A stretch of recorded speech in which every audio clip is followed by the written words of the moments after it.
Guess he finally compensated for something. My name's Jeremy. I'm 37 years old, and I work construction for Thornberry Systems here in Memphis, Tennessee. The woman who just said that about my dream car was my wife, Vanessa. She said it loud enough for her 3 friends to hear as I pulled my 1963 Corvette into our driveway. They all laughed like it was the funniest thing they'd heard all week. I'd been working overtime for 2 years to afford that car. Double shifts on weekends, holiday work when other guys went home to their families. Every extra dollar went into an account Vanessa didn't know about. She thought I was just putting in hours because I liked the work. Truth was, I'd been dreaming about owning that exact model since I was 15 years old. Saw one at a car show with my dad, and it never left my head. The Corvette was cherry red with white racing stripes, original 327 engine. The owner had restored himself over 10 years. When I first called about the ad, he told me 3 other buyers were coming to look. But when I showed up with cash and talked about growing up around classic cars, something changed in his voice. He said he could tell I'd take care of her, right? I turned off the engine and sat there for a minute listening to Vanessa's friends still giggling on the front porch. One of them said something about midlife crisis, and another mentioned how men always buy toys when they can't handle getting older. Vanessa was eating it up, nodding along like she was some kind of relationship expert. I got out of the car slow, ran my hand along the hood one more time. The paint was perfect, not a single scratch or ding anywhere.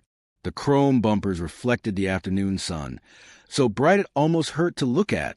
"Jeremy, honey," Vanessa called out, her voice dripping with fake sweetness.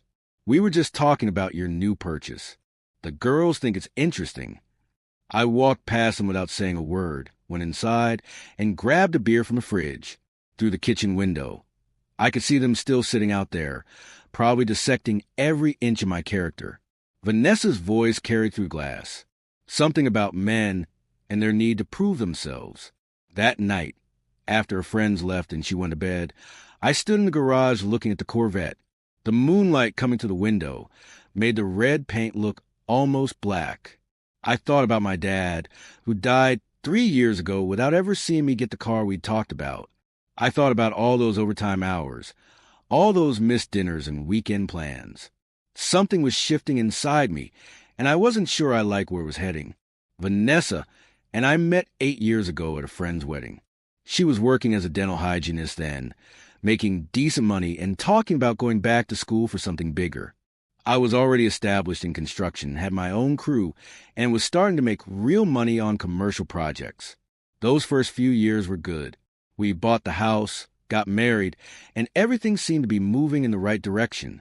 But somewhere along the way, she stopped working. Said she wanted to focus on making our home perfect, maybe start a family soon. The family part never happened, but the spending sure did. She developed expensive tastes and everything.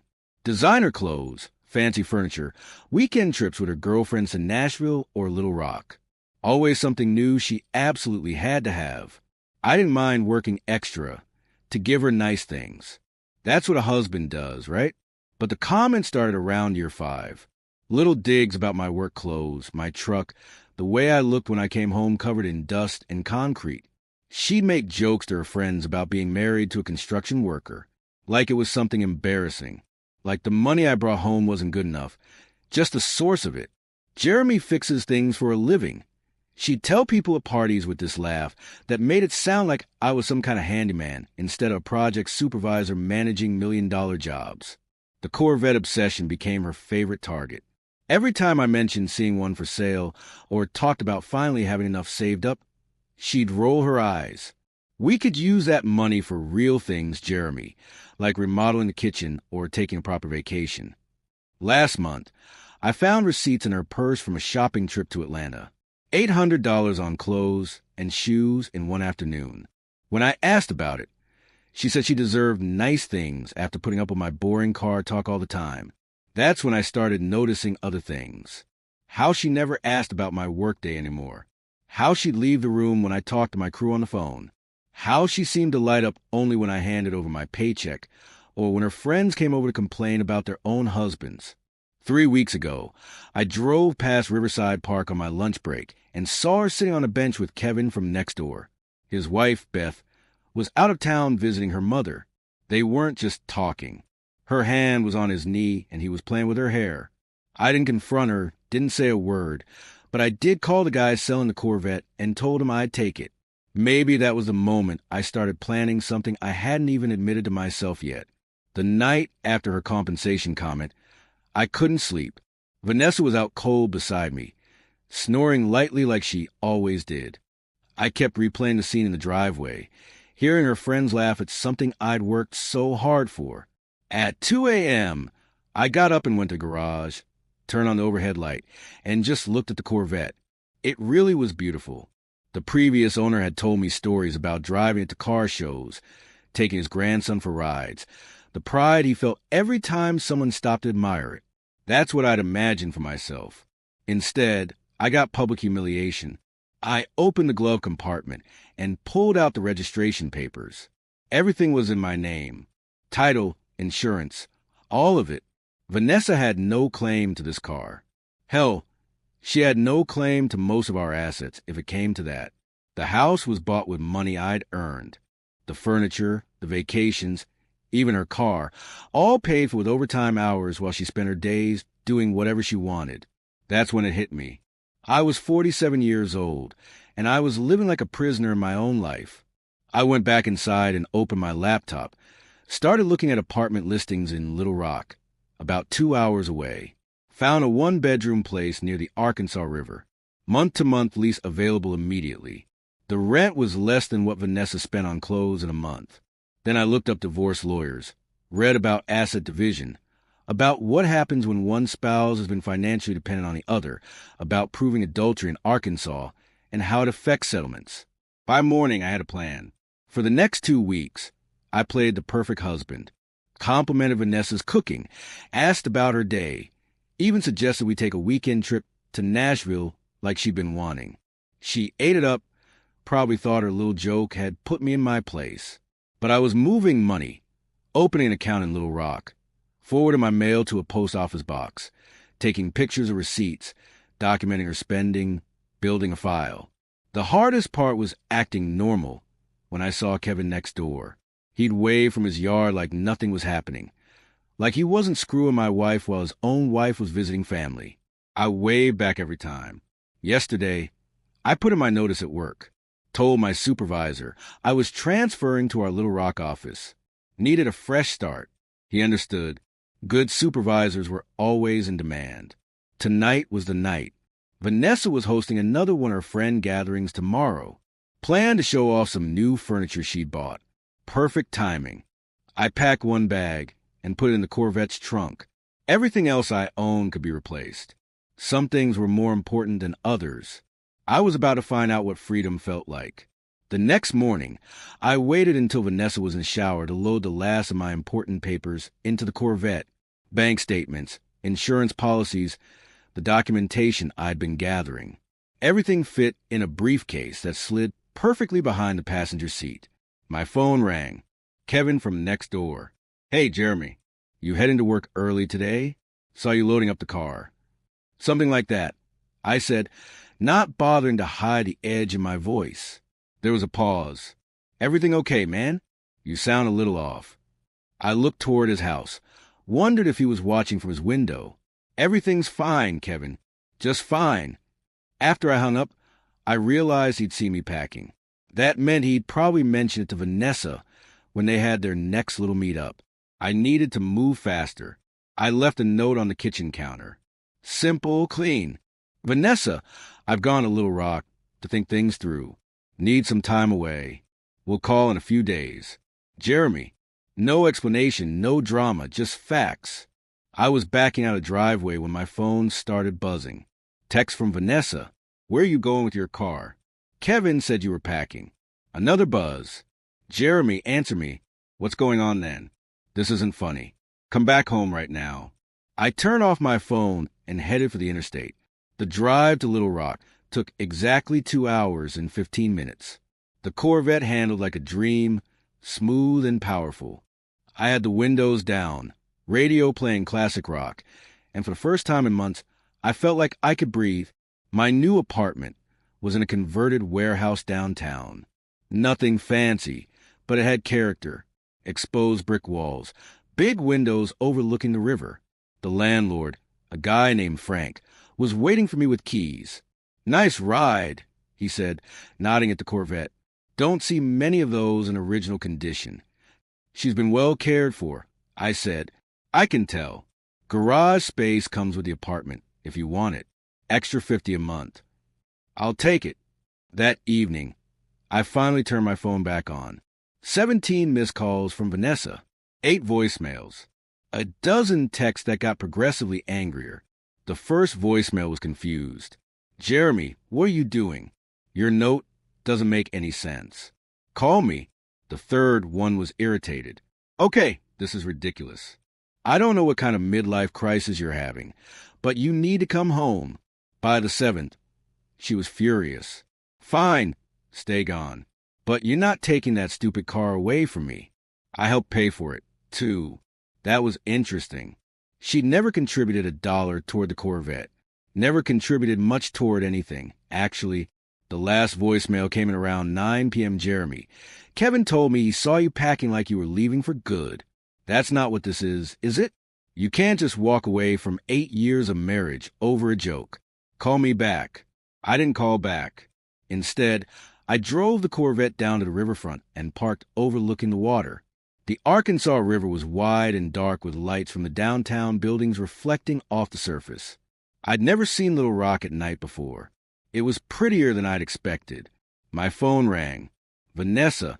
I let it go to voicemail. Then it rang again and again. On the 4th call, I answered. "There you are," she said, her voice shaky. "Jeremy, what are you doing? People are asking questions. I don't know what to tell them." "Tell them the truth." I said. "What truth?" "That my husband ran away with his toy car like a teenager. Tell them their friend left his cheating wife." The silence on the other end stretched for about 10 seconds. "What are you talking about?" She finally said, "Kevin sends his regards." I said and hung up. My phone didn't ring again that night. The next morning, I started my new job with Oakspire Construction. Same type of work, but the crew was smaller and the projects were more interesting. Historic renovations, custom homes, the kind of detail work I'd always wanted to do but never had time for in Memphis. My supervisor, Craig, was about my age and had worked commercial construction for 20 years before switching to residential. During lunch break, he asked about the Corvette parked in the company lot. "Always wanted one of those," he said. "What year?" 63. Bought her 3 weeks ago. Good investment. They're only going up in value." He paused, studying my face. "You look like a man with a story." "Getting divorced," I said. "Wife didn't appreciate the car." Craig nodded. "My ex-wife didn't appreciate much either. That's why she's an ex." That evening, I called my brother Danny in Jackson. He was the only family I had left since Dad died. I told him about Vanessa, about Kevin, about the move to Little Rock. "Jesus, Jeremy, why didn't you say something sooner?" What was I going to say? That my wife was treating me like her personal bank account? That she was screwing the neighbor? You could have talked to me. I'm your brother. I needed to figure out myself. Danny was quiet for a minute. "What about the house? Your business contacts. You're just walking away from everything. The house is mortgaged to the limit because of her spending. My business contacts know my reputation. That follows me anywhere. And Vanessa, what's she going to do? Same thing she's been doing for 3 years. Nothing. That weekend, I hired a lawyer named Patricia Collins. She had 30 years of experience in family law and a reputation for being thorough. We met in her office Saturday morning, and I laid out everything. The financial record showing Vanessa's spending versus her zero income. The photos I'd taken of her with Kevin. The documentation of her pattern of public disrespect and emotional abuse. "This is very comprehensive," Patricia said, flipping to the folder. "How long have you been planning this?" Honestly, I think I've been planning it for 2 years without realizing it. Every overtime shift, every extra dollar I saved, every time she made me feel small, I was building toward this moment. Your wife's going to fight for half of everything. Let her try. The house is underwater because of her credit card debt. The only real asset is my construction business, and that's built on relationships and reputation, not physical property. What about alimony? She's 35 years old and healthy. She can get a job. Patricia smiled. I like working with clients who've done their homework. We'll file the papers Monday morning. Sunday evening, I was sitting on my apartment balcony when Vanessa called. I almost didn't answer, but curiosity got the better of me. Jeremy, we need to talk. I'm listening. This is crazy. You can't just throw away our marriage because of one stupid comment. It wasn't one comment, Vanessa. It was 8 years of them. I was joking. My friends know I was joking. Your friends know you've been humiliating your husband for years while you worked overtime, pay for your lifestyle. That's not how it was. How was it? She couldn't answer. I'm filing for divorce tomorrow. I said, Jeremy, please. I know things haven't been perfect, but we can fix this. I can change. You had 8 years to change. I'm done waiting.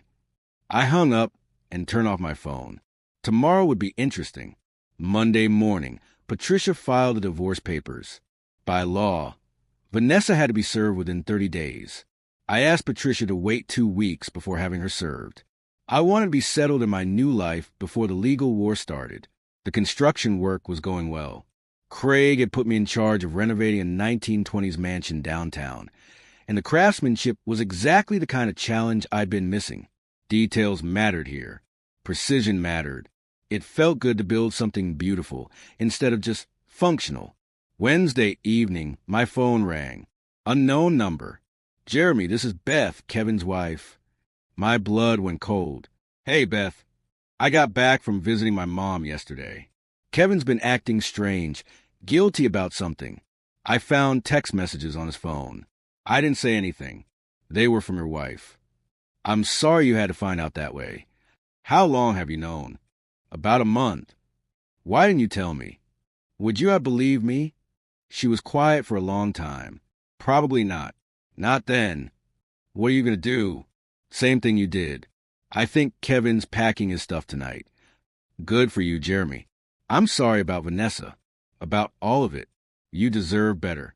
So do you? After we hung up, I felt something I hadn't experienced in years. Validation. Someone else had seen what I'd been living with, and they understood why I'd left. Friday morning, Vanessa called from a number I didn't recognize. Jeremy, Kevin told his wife about us. I know. She called me. You knew about us and you didn't tell her.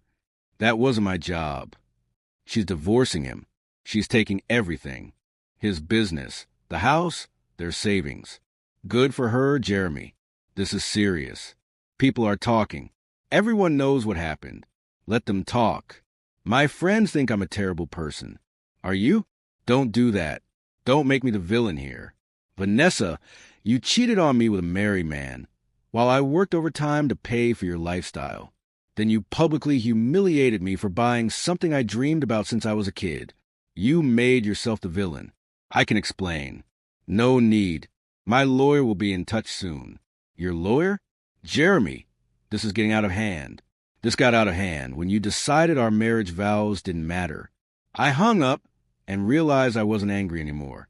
I was free. That weekend, I took the Corvette out to Hot Springs, drove the winding mountain roads, felt the engine respond to every curve, stopped at a classic car show, and spent the afternoon talking to other owners about restoration, about the joy of finding something special and taking care of it. An older man with a 1965 Mustang asked about my story. I told him about working overtime to afford the car, about finally making the dream happen. That's what it's all about, he said. Not everyone understands the connection between a man and his machine, but when you find the right one, it's worth everything you put into it. Driving home that evening, watching the sunset paint the Arkansas sky orange and purple, I thought about what he'd said. The right connection was worth everything you put into it. I'd learned that lesson about more than just cars. 2 weeks later, Patricia called with news. Vanessa was served this morning. She wants to meet with you, with both of us. She says she has an offer. I'm listening. She's willing to waive any claim to your business assets and future earnings in exchange for keeping the house. I laughed. The house that's underwater because of her credit cards. That's what I told her lawyer. They want to meet Thursday at 2 p.m. Thursday came. Vanessa looked smaller somehow, sitting across from me in Patricia's conference room.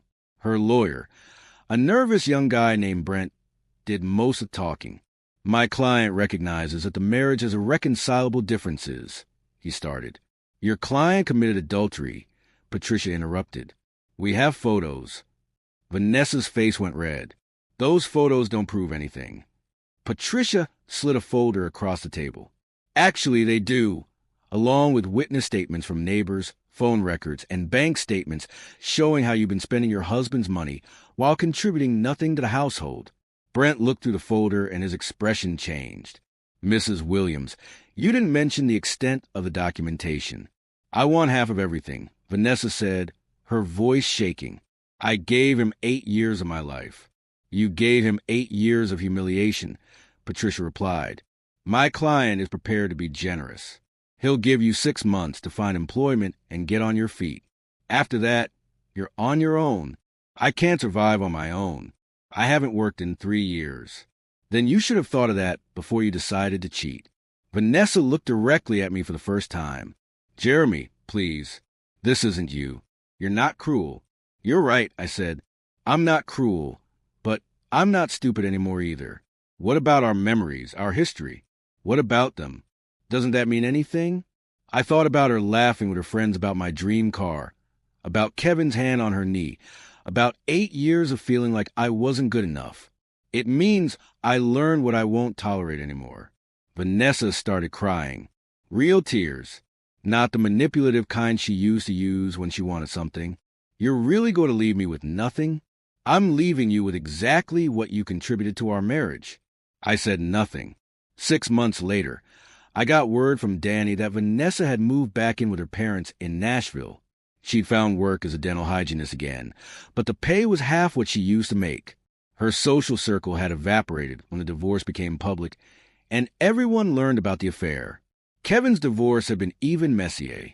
Beth got the house, his landscaping business, and half his retirement. He was living in a studio apartment and working for someone else's company. I'd settled into Little Rock, like I'd lived there my whole life.